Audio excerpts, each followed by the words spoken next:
Today, the Matt Walsh Show, Pride Month has started again, unfortunately. This year's festivities kicked off with a gay pride message from a very popular YouTuber who makes content for very young children. Also, a politician in Canada uses the cringiest method possible to voice her support for a law that will lower the voting age to 16. Fauci admits that the social distancing regulations that he came up with had no scientific basis, and a viral post on social media laments the lack of emotional intelligence, quote unquote, in men. We'll talk about all that and more today on the Matt Walsh Show.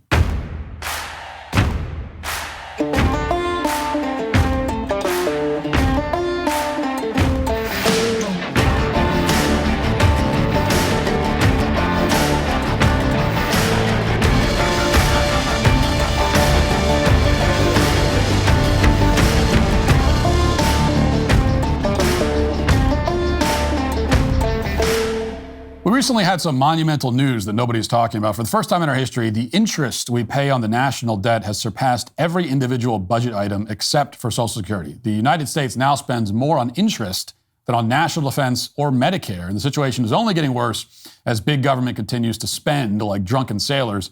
That's why investors, central banks, and concerned savers are turning to gold, something not tied to the inflated U.S. debt. You can too with the help of Birch Gold. Birch Gold understands that navigating financial decisions can be scary. That's why their dedicated in-house IRA department is there to guide you every step of the way. Birch Gold is committed to addressing your questions and concerns promptly. Their team is always ready to provide answers and clarity, whether it's about fees, taxes, and rollovers, or the timing of the process. They're here to ensure that you feel valued and well-informed. Text Walsh to 989898 to talk to one of Birch Gold's experts and claim your free info kit on gold. You'll learn how to convert an existing IRA or 401k into a tax-sheltered IRA in gold. The best part is, it doesn't cost you a penny out of pocket. Just text Walsh to 989898. That's Walsh to 989898.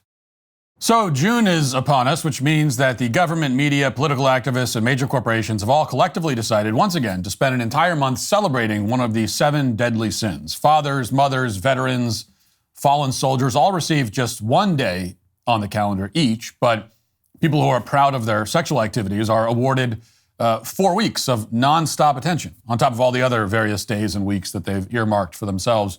And the point of this all-encompassing production is to browbeat you into submission, to force you to join the celebration, whether you want to or not.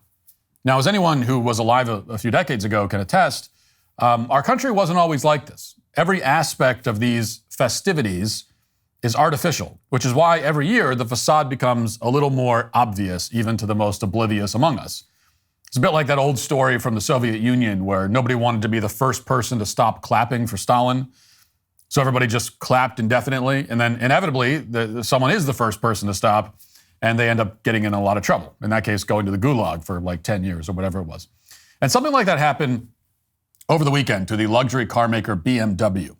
Now this year, as they've done every year in recent memory, BMW dutifully changed its official profile picture on social media to reflect the gay-friendly colors. But at the same time, BMW very conspicuously didn't change its profile picture in Middle Eastern countries at all.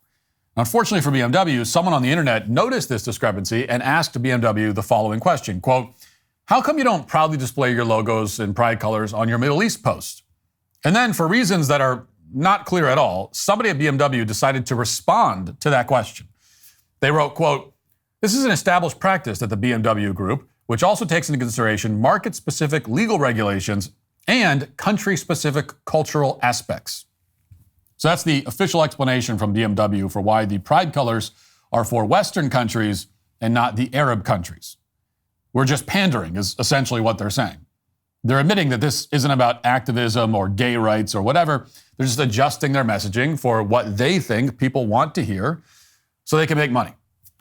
Not exactly a major revelation here, but this kind of honesty from a major corporation is unusual. And if you're the optimistic type, you might take it as a sign that things might be returning to normal somewhat at some point in the near future. There are certainly other indications that corporate America is finally retreating to some extent from this insanity. For example, last year, Microsoft's Xbox brand removed their pride colors from their social media accounts for just 4 days into Pride Month. And this year, at least so far, they haven't made any change to the branding for Pride Month whatsoever. They've also preemptively locked replies on Twitter and other platforms on some of their Pride Month messaging. But for every positive sign like that, there are indications that we are in fact backsliding further into the abyss. And for example, One of the social media accounts of the Navy SEALs posted this image celebrating Pride Month. Here it is. You can see it.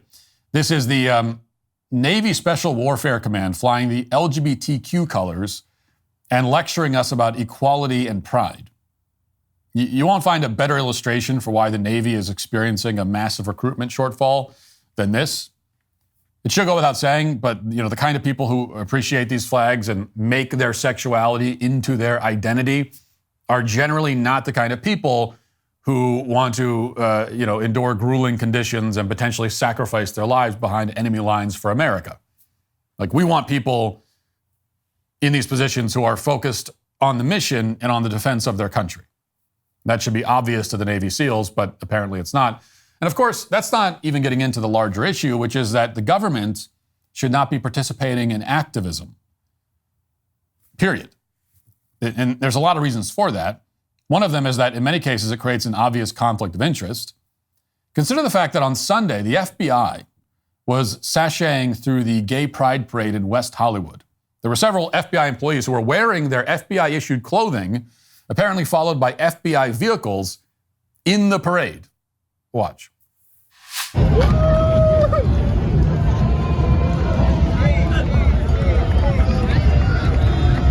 Okay, there you go. Now, this is the same FBI that under Merrick Garland and Christopher Wray has launched investigations into parents who question the indoctrination of children at school board meetings. You may remember that.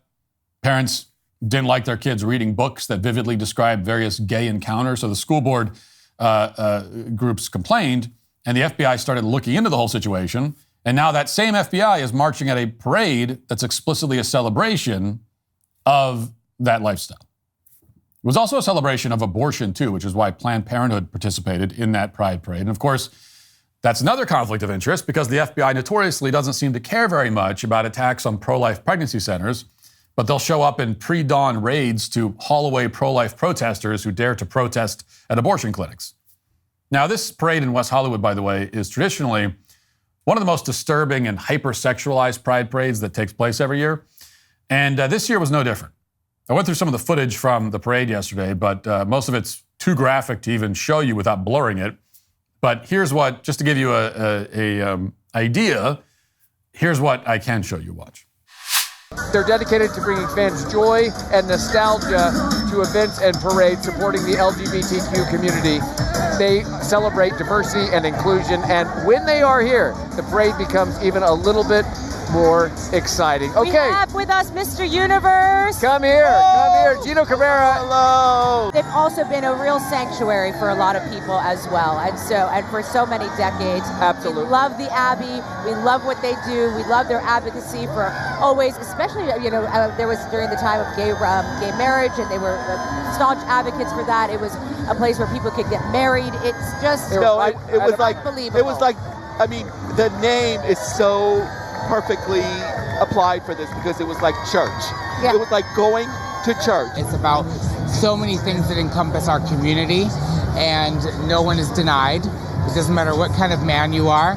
Man Health Foundation, even if you're a woman, come on by. It's BB Rexa here, and I just want to wish everyone watching a happy Pride, and do not forget to keep spreading the love. I love you. He taught him how to do it. Ready? He taught him how to Ready? do it. Look. Whoa. You did it. He taught him how. You did it. But can you flick it? I can do it again. Do it again, John. We want to go right out to Wendy Birch right now, who is on top of the KTLA bus, and she's showing us what our people are up to. Wendy! Hi, everybody. Well, let's just say it is Sun Gay. We are loud and we are proud right here on the KTLA bus. Okay, so to do, cut around quite a bit, do some blurring, because with these sorts of things, there's only so much we can actually show you. But it's a disturbing clip, in part because the local news station is broadcasting all of it enthusiastically as if it's normal.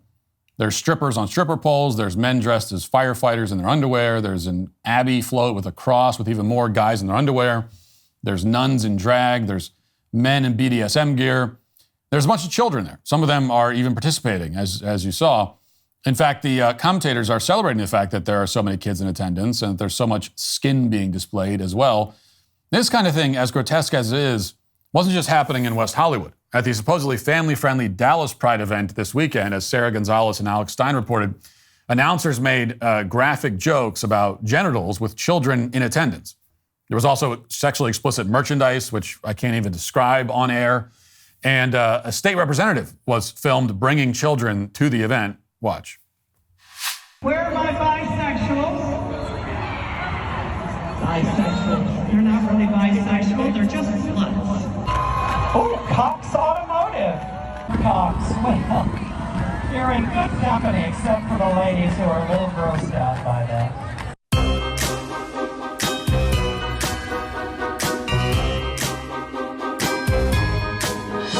You're blessed by Jesus. Yeah, you need to stop taking kids to gay events. Stop taking kids to gay events, you weirdo. Are you really a state rep? I am. Why don't you do something about the border? What about the fentanyl crisis? Border, oh yeah. my gosh. Why don't you do something? We need to make the border more flexible. We need more Are you trade serious? and What commerce about all coming the across drug? the What about border. all the drug cartels? All the that are drug making money? cartels. Yes, we have to stop consumption over here in the United States. Yeah, That's I know, a big but why part don't you of guys it. shut? So this is what pride means. It's what every major power center in this country, from the FBI to the Navy SEALs to the media, is supporting. Even the VA hospital in Orlando is celebrating this. Take a look at this footage here. So it's hard to see in the clip, but there's at least 3 pride-themed items in the lobby at the hospital, including the flag. There's also a little sign that tells patients to inform the receptionist of their pronouns. Again, you talk about a recruitment crisis in the military. This isn't helping. And it's shameful, obviously. So is this event in Philadelphia, which just put on the largest drag queen story hour for kids ever, at least according to Guinness records. They're very proud of that. Watch. You had 263.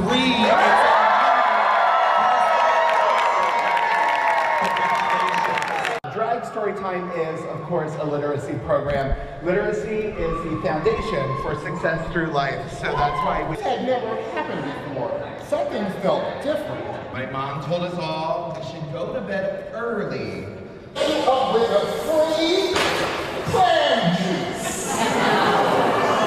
Have a fun today. Give them all a big round of applause.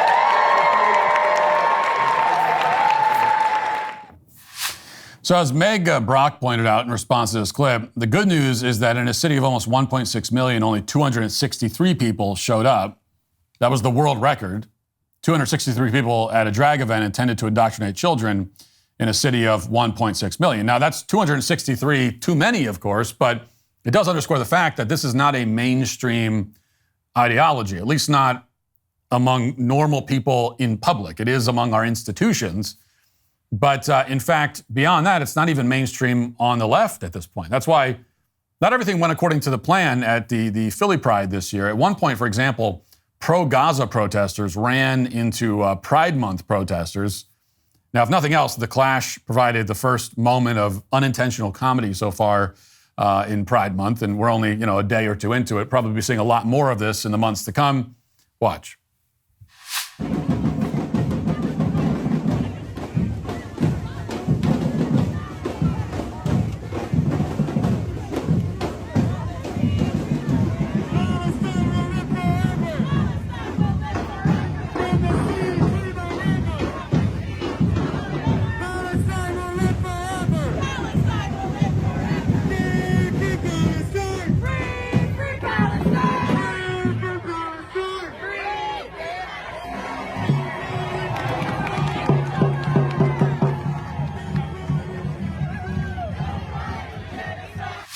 Okay, so there's some aggressive drumming going on there, and it's hard to tell who's on whose side on this one. It's not exactly clear, but this is a genre that will never get old. It's watching left-wing intersectionality backfire, and in this case, it literally backfired in an intersection, which is kind of nice.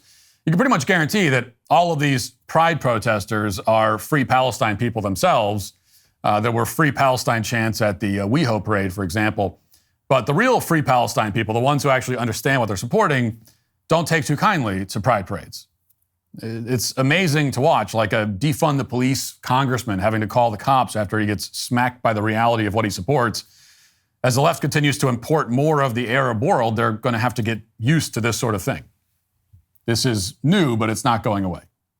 At the same time, for every indication that Pride Month is different this year, there was another reminder that not much has changed. For example, Walmart just aired this Pride Month advertisement as if the whole Target boycott didn't happen last year. They decided to charge ahead with this. They don't appear to care that Target lost billions of dollars in market cap. Watch. Queer people have magic that we can share. We're lucky enough to be in the Walmart Pride collection this year. Total dream come true.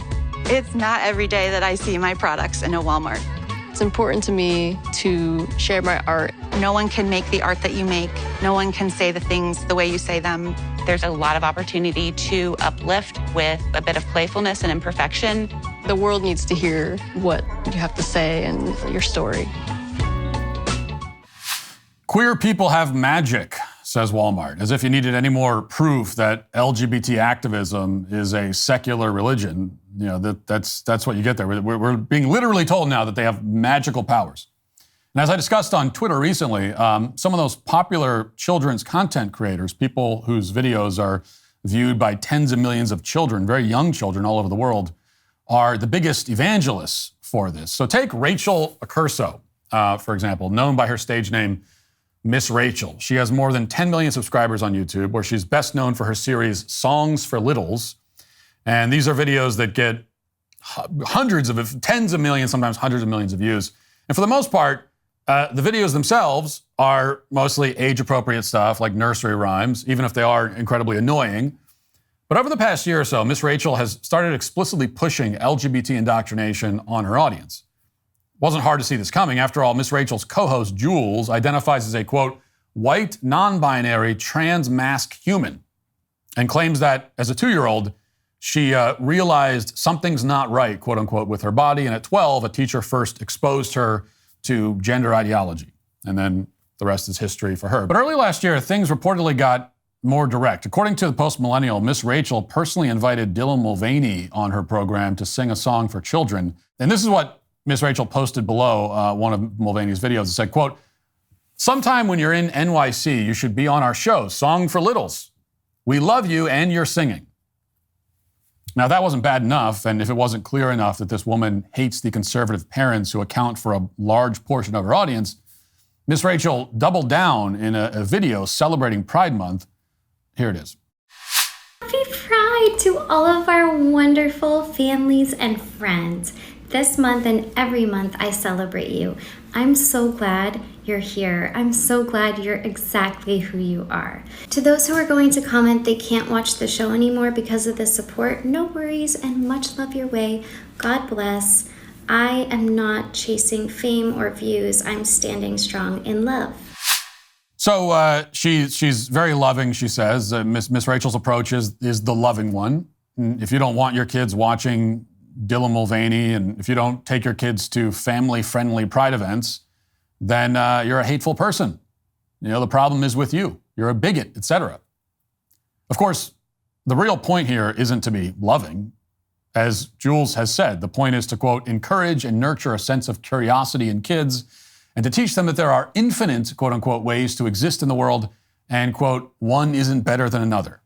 The point, in other words, is to indoctrinate more kids with lies and falsehoods. And this is a falsehood, of course. There are not actually infinite ways to exist. When it comes to our sex, there are actually only 2 ways, male and female. So it's a very finite system. And when it comes to the lifestyles and the choices that people make, some indeed are better than others. So this message might be delivered with a smile, but that doesn't make it any better or any less wrong, of course. In any case, the indoctrination continued this weekend at the Queer Fam Jam in Chicago. This event was sponsored by Lululemon, and Jules, the Miss Rachel co-host, was a headline performer at the event. Watch. Well, a Pride Fest launched last year in Chicago returned today, this time at Millennium Park. Hundreds of families from the LGBTQ plus community enjoying Queer Fam Pride Jam. WGN's Sean Lewis has our report.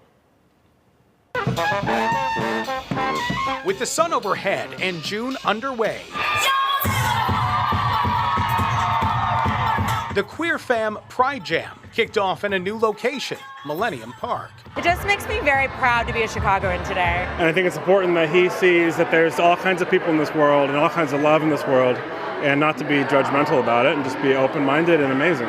You can't be what you can't see. So when you walk in and you're not one family, but you're one of many, it's just the affirmation that that provides and the hope to keep going and living in your truth. It's just irreplaceable. You can't be what you can't see, we're told. And that really kind of sums it up. These activists understand that their agenda must be foisted. It must be imposed. It has to be shown to people, particularly children. Kids will not come up with any of this stuff on their own. We knew the local news media wouldn't cover the whole story, so the Daily Wire's field reporter, Spencer Lindquist, was at the event in Chicago, and here's some of the footage that he recorded. Watch.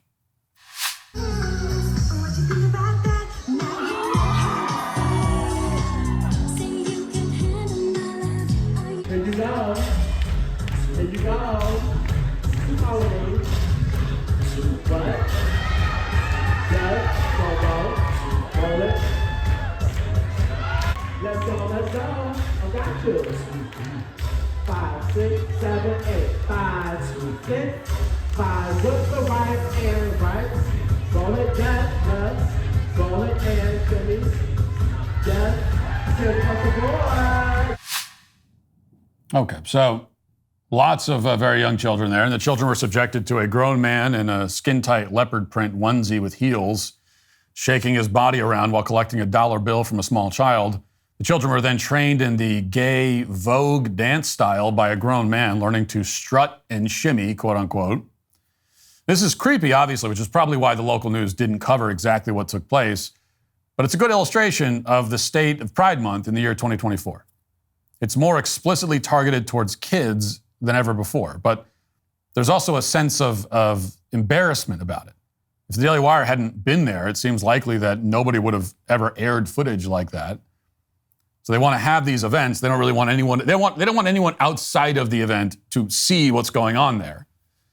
What this means is that if you have kids, it's never been more important to pay attention to what they're watching, what events they're attending.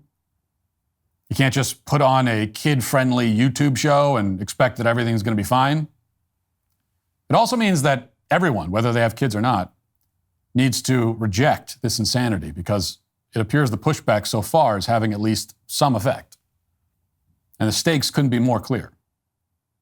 Only a disturbed, doomed culture celebrates pride.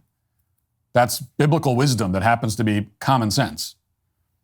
And with every depraved, supposedly family-friendly event that's exposed this month, hopefully many more people, finally, will wake up to that fact. Now let's get to our 5 headlines.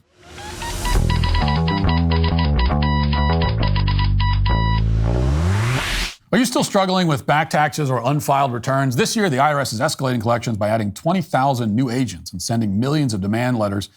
Now that tax season is over, collection season has begun. Handling this alone can be a huge mistake and cost you thousands of dollars. In these challenging times, your best offense is with Tax Network USA. Upon signing up, Tax Network USA will immediately contact the IRS to secure a protection order, ensuring that aggressive collection activities such as garnishments, levies, or property seizures are halted, providing you with peace of mind and financial security. If you haven't filed in a while and you need amended returns or are missing records, Tax Network USA expert tax preparers will update all your filings, eliminating the risk of IRS enforcement. Tax Network USA will evaluate your financials and create a settlement strategy to reduce or eliminate your tax debt, putting it behind you for good.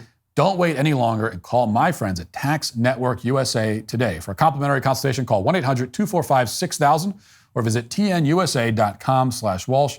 That's 1-800-245-6000 or visit tnusa.com/Walsh today. So let's start with some cringe. We're going to dive right into the deep end with this pure grade A cringe here. This is the military grade stuff. Okay, this is something. Up in Canada, which of course is the cringiest country on earth, next to Australia, they're working on a bill to lower the voting age to 16, and that's not the cringy part. Well, it is cringy, but that's not. But it gets worse. Senator Bernadette Clement is a supporter of that bill, and she wanted to express her support for it, and she decided to express her support this way. Watch. Now bear with me as I go into my last paragraph here, because I had this part translated into Gen Z for us. Honorable fam, waiting to vote until 18 is a big yikes and mad shuggy. But S201 hits different. Today's youth slays and stays bussin'. That's why we gotta give them a chance to clap back. If not, how will we be able to say that they ate that up? No cap, this bill slaps and is electoral glow up. I am its #1 stan for real. Merci, thank you, Nyawa. My God. God help us. God help us all. Up until now, the most out of touch and embarrassing attempt to appeal to the youth I'd ever seen in my life was probably when I went to a Christian youth camp as a kid, which is where a lot of cringy, embarrassing attempts to appeal to the youth occur. But anyway, went to one when I was a kid, and there was a priest who broke into a freestyle rap on stage. Freestyle rap about how we should, I don't know, I can't remember what the subject was, about how Jesus is awesome or something along those lines. So up until this moment, that was the pinnacle of this particular brand of cringe that I'd ever witnessed. But I think this beats it. I think that this comes out on top. And more importantly, of course, letting 16-year-olds vote is an insane idea. I mean, it's Canada. So what difference does it make at this point, you could say? If Canada wants to speed up its own march into its own self-annihilation, then that's Canada's choice. I have no dog in the fight, really. But it's worth addressing because lowering the voting age is an idea that has a fair amount of support in this country also. In fact, unless there's some kind of sudden miraculous restoration of basic common sense in this country, I suspect that the voting age in the U.S. will be lowered at some point in the next probably 10 years. And what makes this inevitable is that politicians, especially Democrat politicians, have a vested interest in lowering the voting age. Like that's why anything that actually happens, anything they really get done, it only gets done because it serves their purposes, obviously, and this would. And it helps them because 16-year-olds are naive and ignorant, and that's what politicians love. Politicians love naive and ignorant voters because they're easier to manipulate. Now, of course, we already have millions of naive and ignorant adult voters who collectively are ushering us into our national ruination. So that's already happening, but there can never be enough. From the perspective of our political leaders, like you can never get enough of those kinds of voters. And that's the only reason why anybody in a position of power would want to lower the voting age. It is specifically so that they can increase the number of ignorant, intellectually malleable voters. And really lowering the voting age, although it's an insane thing to do, it's just a logical extension of our current approach to voting anyway. Because most people already believe that voting is a universal human right, which it isn't. Something that everybody should participate in, which they shouldn't. And that it doesn't matter if somebody's clueless, it doesn't matter if they have no skin in the game, it doesn't matter if they're not contributing members of society, they should all still vote.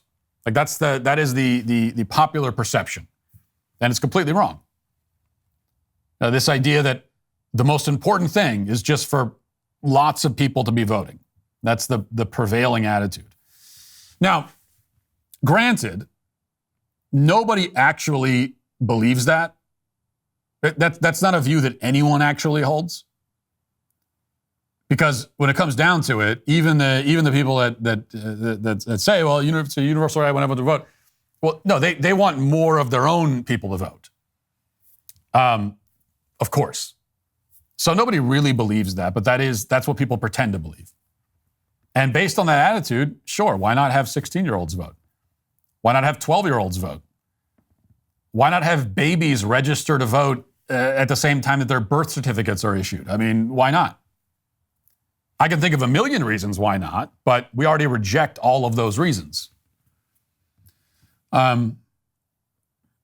Because in reality, as I've been shouting to no avail for years now. I've been shouting from the rooftops,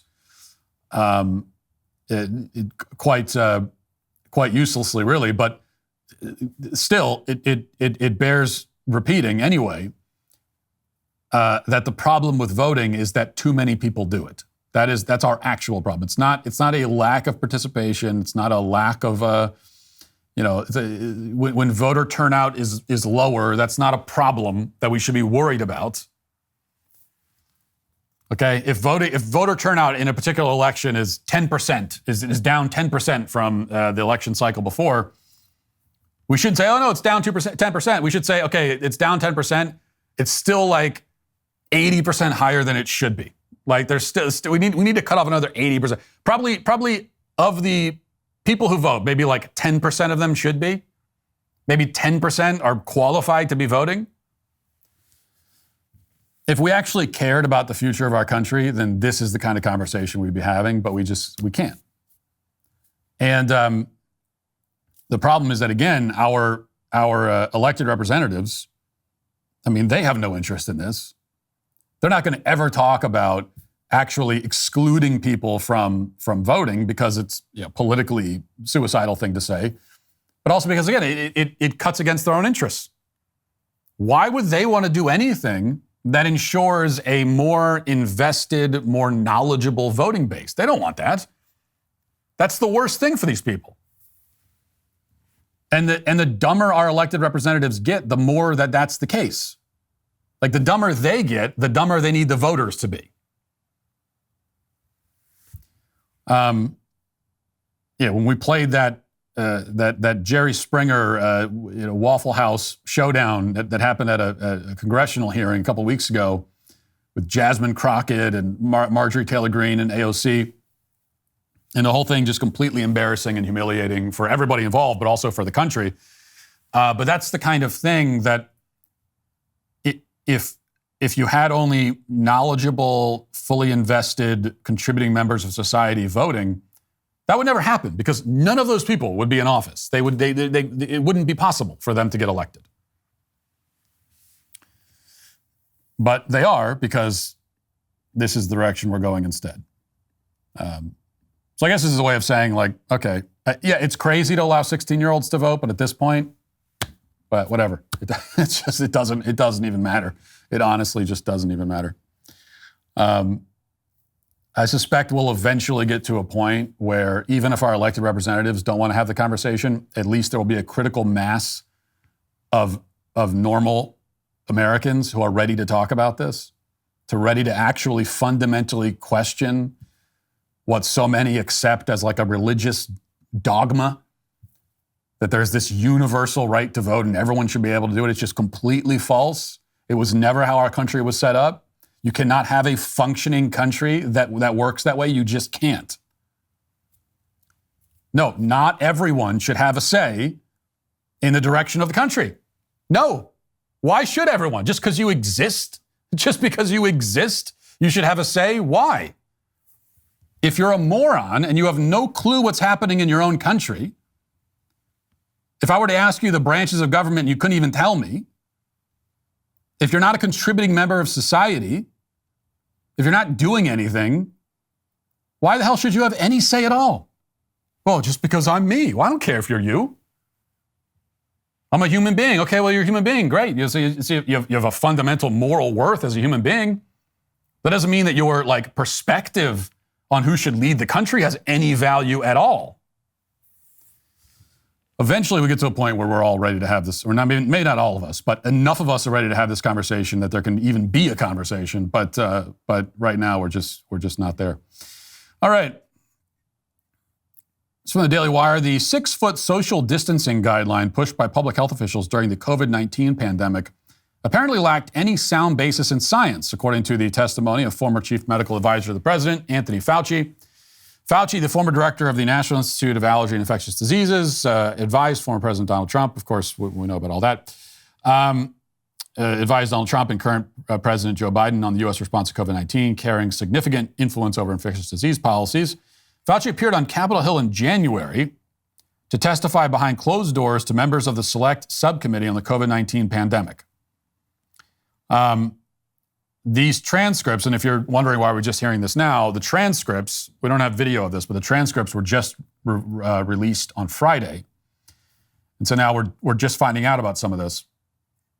One line of questioning from the Republican counsel focused on the 6-foot social distancing standard.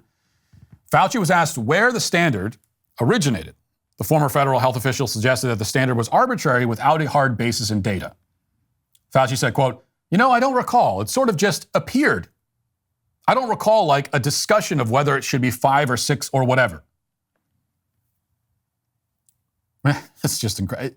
None of this is surprising. We know that. We already knew all of this basically, but it is still just outrageous. These were not just guidelines. These were policies that were put in place. People were forced to, or at least they attempted to force people to abide by it. And now the guy behind it, he's asked, like, where did that come from? Why did you tell? Well, I don't know. It's just it appeared. The guidelines appeared out of thin air. They just magically, they descended down from heaven. I don't know. It's like Mount Sinai. They were decreed. Is that what happened? In response to a question if Fauci had seen any studies supporting the 6-foot standard, Fauci responded in the negative. I was not aware of studies that, in fact, that would be a very difficult. I was not aware of studies that, in fact, that would be a very difficult study to do. Okay. Also in his testimony, the GOP counsel asked Fauci if he had seen evidence to support the masking of children. Fauci said, I might have, Mitch, but I don't recall specifically that I did. I might have.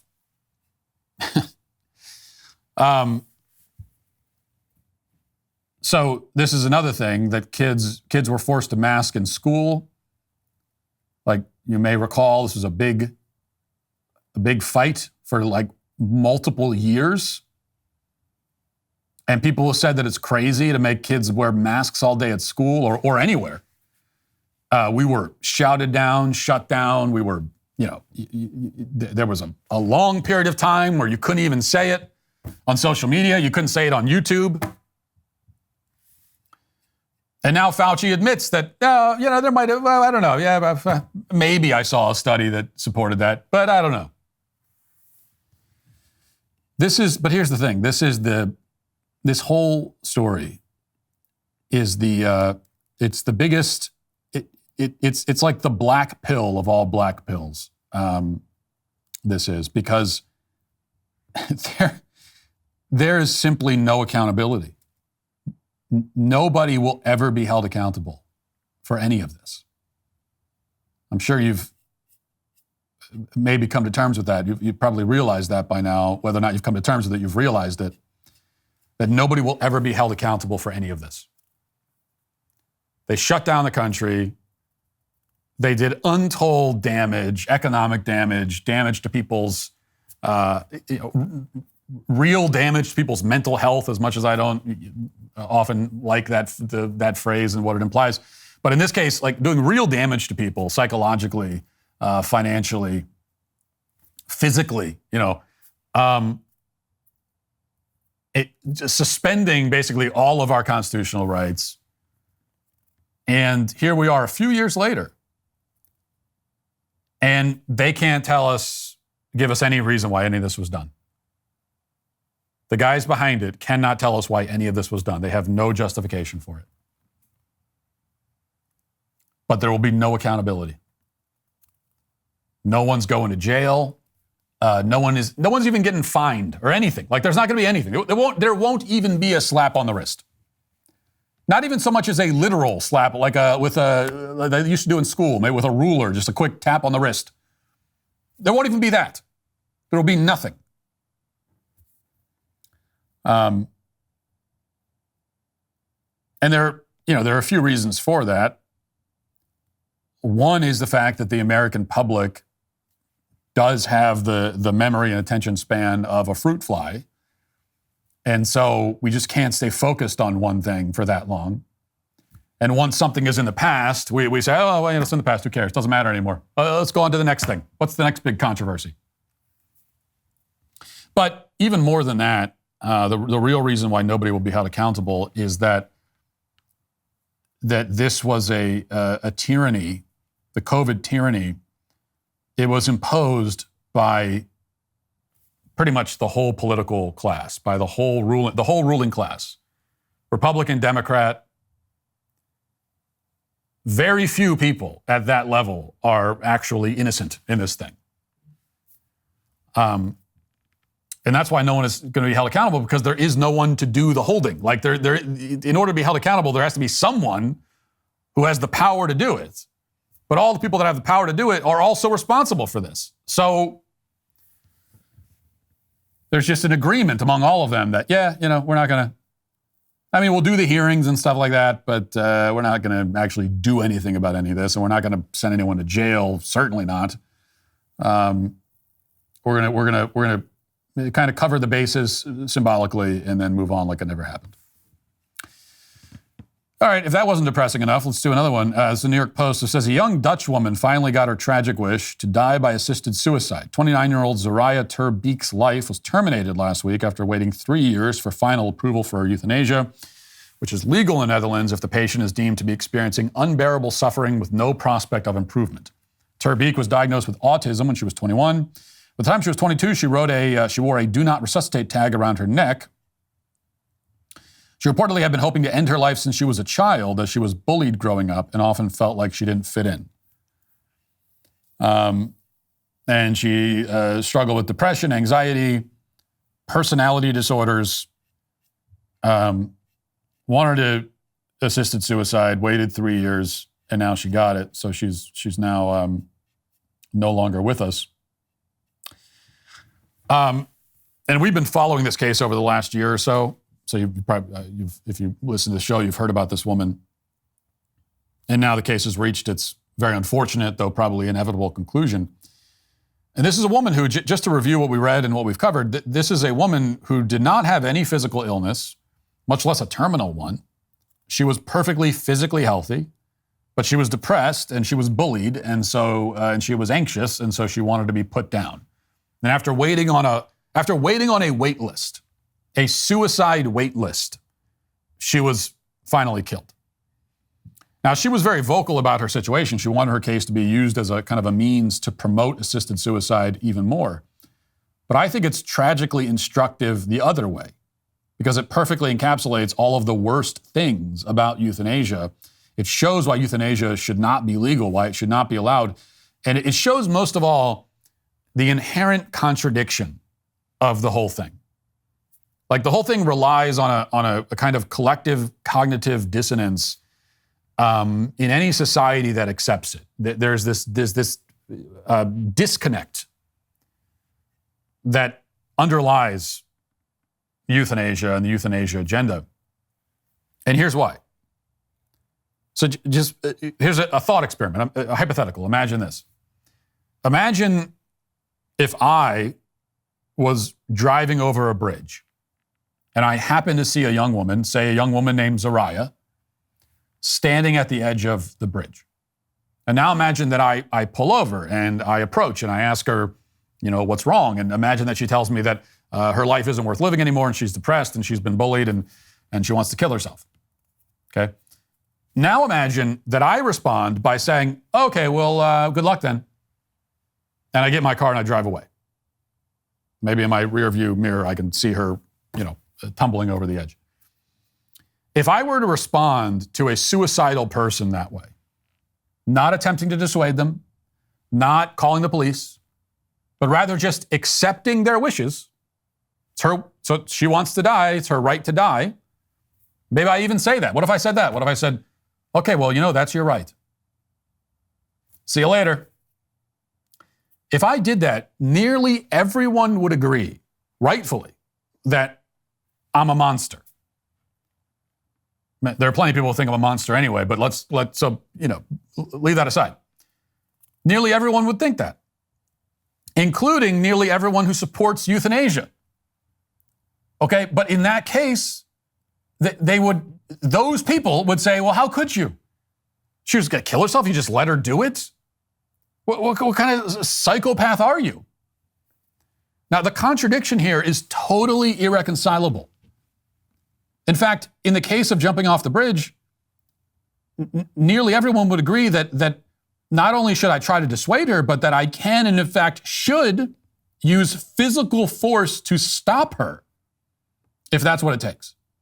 Almost everyone would agree with that. And if you, let's say you pulled up next and this woman was about to jump and you saw me run up and grab her to stop her from jumping, you wouldn't object to what I did. You wouldn't stand there and say, well, what are you doing? That's her choice. How dare you? You wouldn't say that. No, in fact, you would say I'm a hero. I acted heroically to prevent this woman from doing what she wanted to do, but what she wanted to do was kill herself. And so that's how everybody would react. And yet, if that woman just, let's say, keeps walking across the bridge and stops at her doctor's office a mile down the road and decides to use a poison needle or a poison pill or whatever to kill herself, then all of a sudden, it's now something we shouldn't try to stop. In fact, a doctor should facilitate it, should perform it for her. In fact, imagine this. Imagine that I stop, because this is if you want to make this really analogous to assisted suicide, then it would be this. She's about to jump off the bridge. I stop. I ask her what's wrong. She says she wants to kill herself. And then she says, well, I want to jump. I don't want to live anymore, but I can't bring myself to do it. So would you come over and push me? And then what if I did?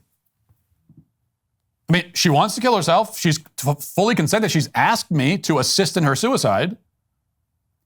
So what if I said, oh, okay, well, all right, if that's what you want. And I just shoved her over the bridge.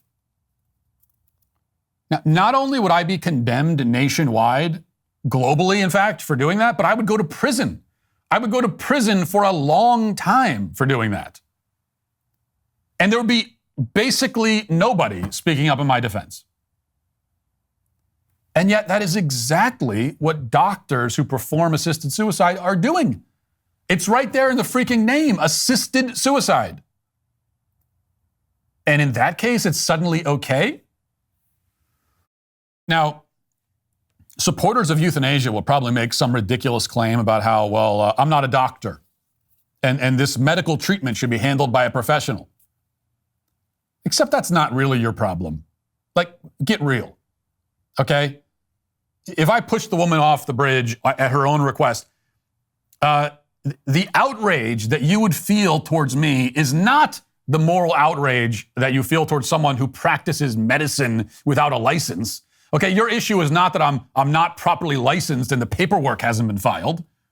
No, you would feel the innate, just visceral moral outrage that you would feel towards any murderer. That's how you would feel. It's got nothing to do with paperwork and licenses and everything else. No, you would hate me because I pushed a woman off a bridge. Because this woman is in mental and emotional distress, and rather than stopping her from killing herself, I helped her. And also, killing someone is not medicine, okay? Just because you do it in a doctor's office, that doesn't make it medicine. Just because a doctor does it, that doesn't mean that it's medicine. This is a very simple concept that seems to be hard for a lot of people to grasp. Just because a doctor, the definition of medicine is not whatever a doctor does. Okay, that's not the definition of medicine. And we should all understand that, because through the decades and centuries and through the course of human civilization, many horrific things have been done in the name of medicine, have been done by doctors who claim that they're helping. So we don't just accept all of that out of hand because a doctor's doing it. No, medicine is a particular thing. Medicine, by definition, is meant to heal and treat and cure. Not everything can be cured. Not everything can be healed, but it at the very least, it is treated. That's what medicine is. Killing someone is not a treatment. Death is not a treatment plan. And here's another thing that shouldn't need to be explained. So then we go back to, what exactly is the difference between a doctor performing assisted suicide and me pushing a woman off a bridge when she asks me to. There is no difference. It's the same thing. I mean, it is exactly the same thing. And yet, everybody recognizes that one of those things would be a horrific act of evil.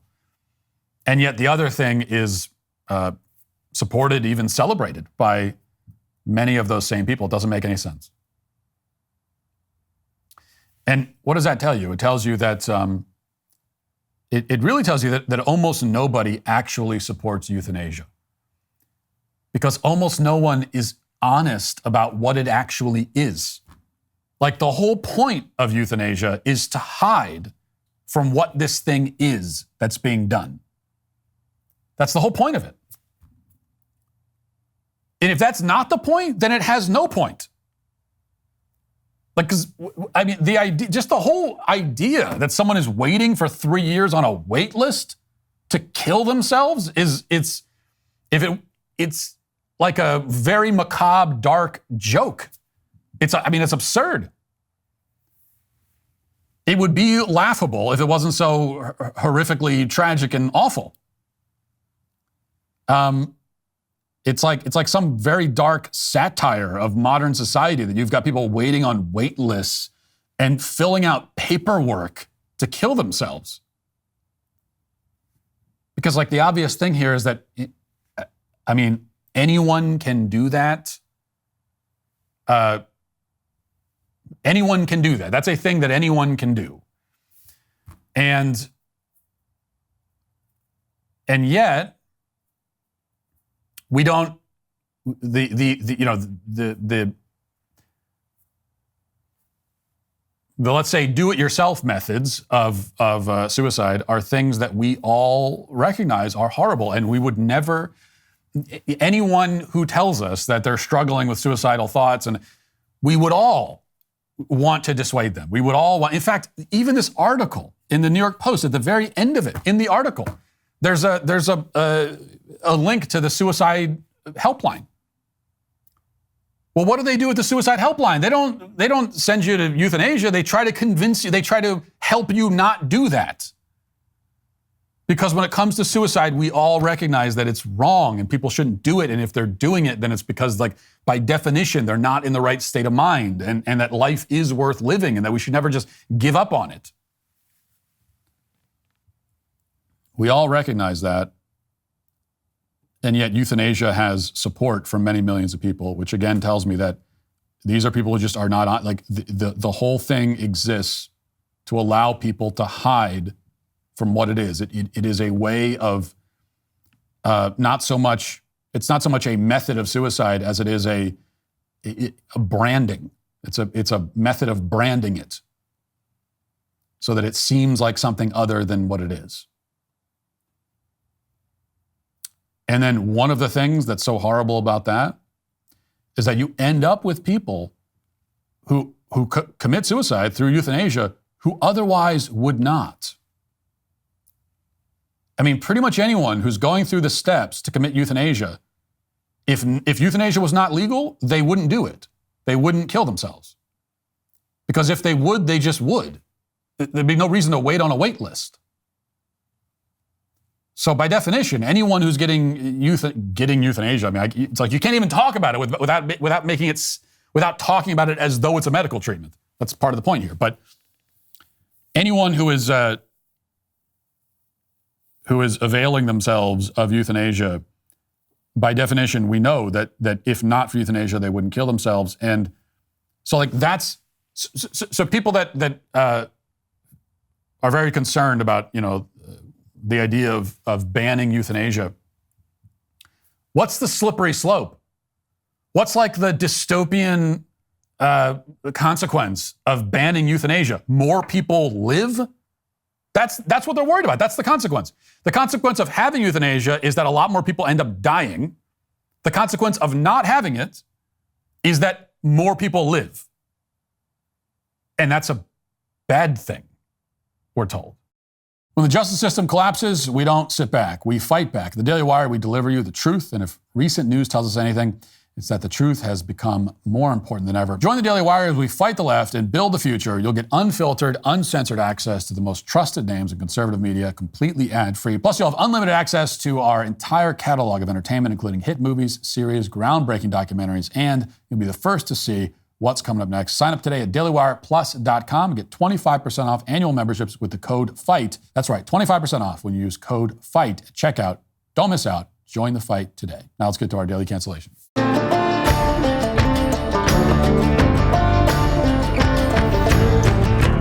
Well, it's not every day that a tweet thread from an anonymous account called Meatball Times serves as the jumping off point for our daily cancellation segment, but this is that day.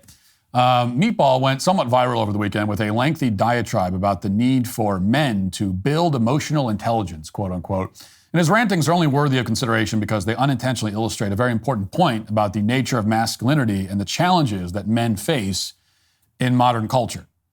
Now, this person's not trying to illustrate that point. In fact, he's reaching desperately for something like the opposite point. But in the attempt, he inadvertently provides a learning opportunity for all of us.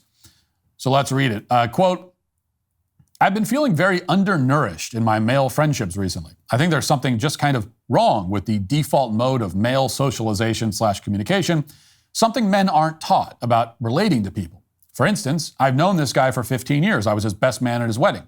I told him recently about a suicidal episode of someone I love recently, and I also a close family friend lying about having cancer for 2 years and how it was killing me, crying. My male friend's response to me crying on his sofa, dude, I'm sorry, that's crazy. What topping do you want on your pizza? What the F? Friends for 15 years, this is his response? Not all guys are like this, but could you imagine literally any woman doing this? I realized several years ago that I could spend hours talking to my male friends and not learn a single thing about them. I always am the one to ask personal questions. And when I ask guys about their divorce or whatever, a solid 1/3 of them like shrug, hello. Now the diatribe continues from here, but let's pause to consider a few points. First of all, I'm trying to imagine how I might react if a guy came up to me and told me that he feels undernourished by my friendship. I think I'd probably say a bunch of things that I can't say here, but the basic gist would be that I'm glad that I'm not nourishing you. What am I, a dairy cow? Like, why are you looking to me for nourishment, you freak? I can never hang out with you again after a comment like that. Now that I know that you're sitting over there expecting nourishment. Although I guess being told by a friend that I'm not nourishing him isn't the worst thing in the world. That's the second worst thing. The worst thing is if he came up to me and said, thank you for your friendship, Matt. It's very nourishing. That would be the worst. It's like, I didn't mean to be nourishing you. I don't know what's going on here, but something's gone wrong here. In either case, this is not how men speak to each other. And it certainly makes one suspect that the author of this thread is not a man at all. By the language he's using, you'd think that he's like a 24-year-old female HR representative who graduated from NYU with a major in queer poetry or whatever. And maybe that's the case. But let's take him at his word for the purposes of this conversation and assume that he really is a dude who speaks like that and yet somehow still gets invited over for pizza night with the boys, which, again, is hard to imagine. So, okay then. Tells us that he went to his friend's house and starts crying on his couch. His friend offers him a quick supportive word and then tries to get back to ordering the pizza. Meatball wants us to see his friend as the bad guy in this exchange, even though he's the one not only crying like a girl on his friend's couch, but even worse, doing it while his friend is in the middle of trying to order the pizza. So Meatball's committed multiple violations of the man code in this story. Violation number 1, crying in front of another man. Violation number 2, crying in front of another man at his house. Violation number 3, distracting a man while he's trying to order pizza. Now, the friend, we can assume he's married, so he already has to deal with that sort of thing with his wife. Women are infamous for this kind of thing. They're infamous for not staying focused and on message while food is being ordered. Like the other day, I was trying to order Chinese. I asked my wife, like, what do you want from the Chinese place? She launches into like a 7-minute story that's completely irrelevant to the Chinese. I'm like, I'm sitting here. We can talk about that, but do you want General Tso's? What do you want? What are we doing here? We got to get the food handled first, and then we can have a conversation. And now this guy, He has to deal with the same sort of thing when he invites dudes over for pizza. Like, it's unconscionable to put a man in that position. I'm sorry you had a loved one who faked cancer. That's weird, but like, what exactly does that have to do with Papa John's? I don't understand why you're bringing this up right now. And what does Meatball want from his friend here? The guy said he was sorry. Okay, check. He said it was crazy. Check, it is crazy. What else is there to say? Especially a story like that. Like, I don't know what else to say. A loved one faked cancer. That's super weird, man. Sorry that happened. What kind of cancer did he fake? Like, what do you want, questions? But he acknowledged your sob story, he offered condolences, and then he tried to redirect back to the pizza instead of letting you indulge any further in your pity party. That's what men do. It's how men relate to each other. We don't wallow together in our emotions. In fact, if I have any criticism of the friend in this exchange, it's that he didn't make fun of the other guy for crying. That's the only place where he dropped the ball. And I can only take solace in the assumption that the next time they hang out, if there is a next time, the friend will find an opportunity to make a joke about Meatball's crying fit. And then to make a joke about it every time he sees him from here until they die. And it doesn't have to be anything clever, by the way. I mean, just as soon as he sits on the couch, just say like, hey, you're not going to start crying again, are you? Just something simple like that, just to make sure that you fulfill your duty to give him crap for that, because that's what friends do, at least male friends. Now, Meatball relates this experience as proof that men are emotionally deficient, but it's not proof that men are emotionally deficient. It's proof that men are men. Men are not women. They are different, not deficient. They relate to each other differently. They express themselves differently. They have a different way of being and acting in the world because men are men. We are not women. Meatball sees that as a defect, and he's not alone. The only reason we're talking about this post by some random guy is that it typifies a prevailing attitude in our culture.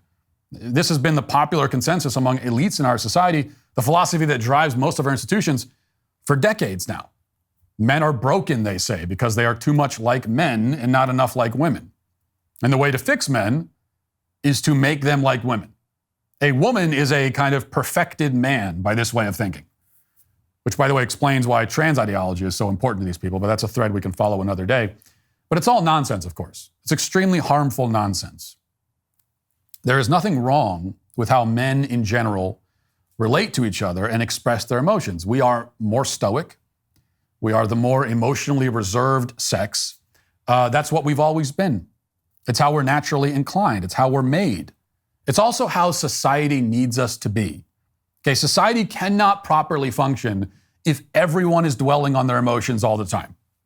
Okay, then no pizza would ever get ordered. So some of us, about half of us, need to be able to shoulder our emotional burdens quietly. Now, that doesn't mean that we don't need support and friendship. It just means that support and friendship are different for us. Male friendships tend to be less intense. They tend to be more relaxed, less needy, less demanding. That's not the wrong way to approach friendships. It's just a different way than how women approach them. You know, I have friends that I've known for 30 years, and these days I see them once a year, maybe twice at most. There are years we go by where I don't see them at all. We never talk on the phone. We might text a few times over the year, usually during football season. I still consider them to be very good friends, and when I see them, it's just like old times. We also spend very little time catching up on each other's personal lives whenever we do see each other.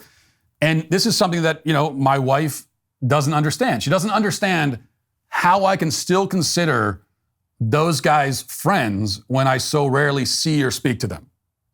So if I say, friend, she'll say, oh yeah, when's the last time you talked to him? I don't know, 2021 maybe?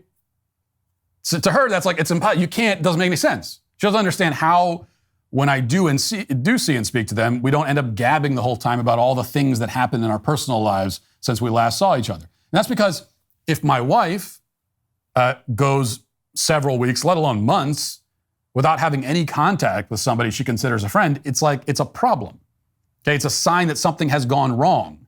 And when they finally do talk again, they'll need to have like a heart-to-heart about the fact that they weren't talking before.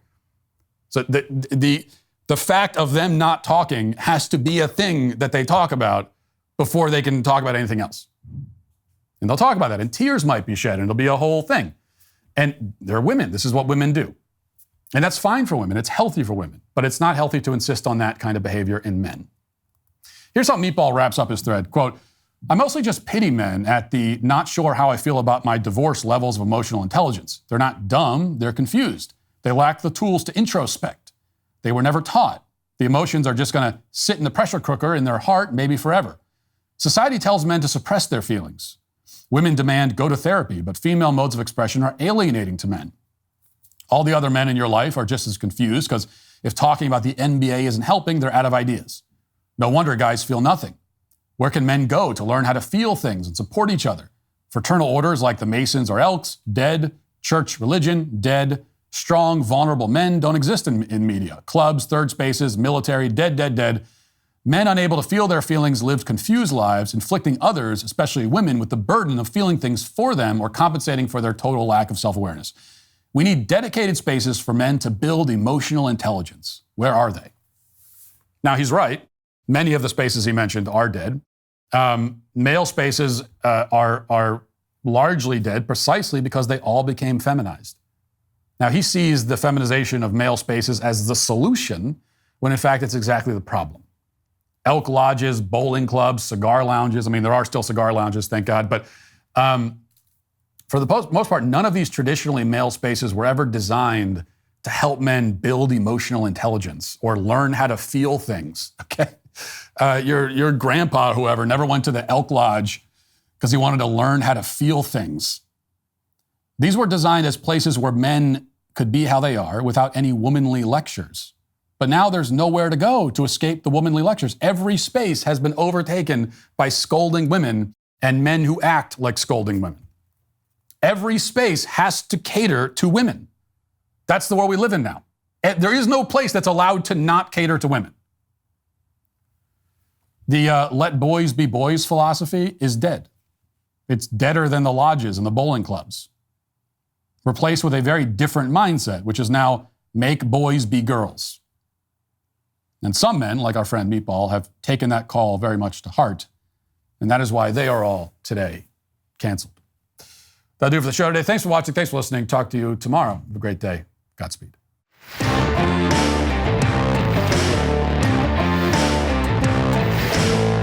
Pro-Palestine protesters block a pride parade in Philly. Joe Biden brags about ignoring the Supreme Court to erase student debt. And Dr. Fauci testifies today before Congress about his many lies. Check it out on The Michael Knowles Show.